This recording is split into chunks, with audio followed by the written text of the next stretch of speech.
Nouveau Info a obtenu en primeur des chiffres qui viennent tout juste d'être compilés par la Direction de santé publique de la capitale nationale. On y apprend que le nombre de trousses de naloxone qui a été distribué dans la région est en hausse fulgurante. De plus de 5 600 il y a 2 ans, on est passé à plus de 8 850 l'an dernier. C'est une augmentation radicale de 57 % de la distribution de trousses de cet antidote aux surdoses d'opioïdes.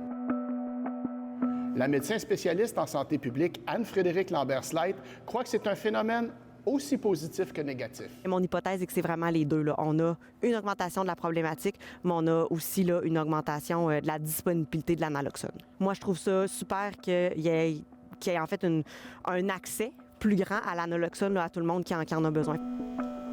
En fait, même si le phénomène de surdose est en hausse de 54 % en 2024 par rapport à 2023, le phénomène des décès par surdose est en vérité plutôt stable à Québec. Et le consommateur type, ce n'est pas forcément un usager d'habitude.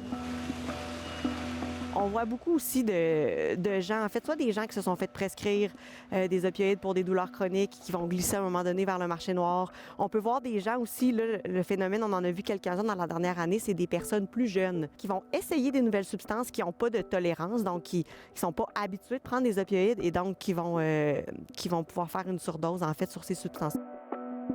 Le professeur en psychoéducation et spécialiste en dépendance Jean-Sébastien Fallu a une opinion inusité sur la situation. Le marché est de plus en plus toxique, nocif, empoisonné, et c'est une conséquence directe de la prohibition. Il y a une demande, il y a de l'argent à faire, ça crée un marché toujours plus toxique. Pourquoi?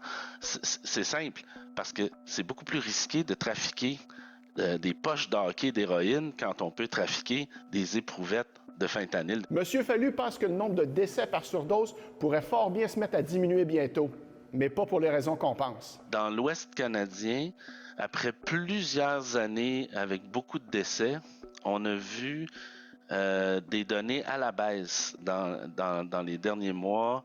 Il y a une hypothèse que j'ai émise et je l'ai entendue par d'autres, c'est qu'à un moment donné aussi, après 7-8 ans de crise de surdose, le bassin de personnes consommatrices à mourir là, commence peut-être à s'amenuiser. Si c'est ça, c'est extrêmement triste aussi. À Québec, Mathieu Boivin pour Nouveau Info.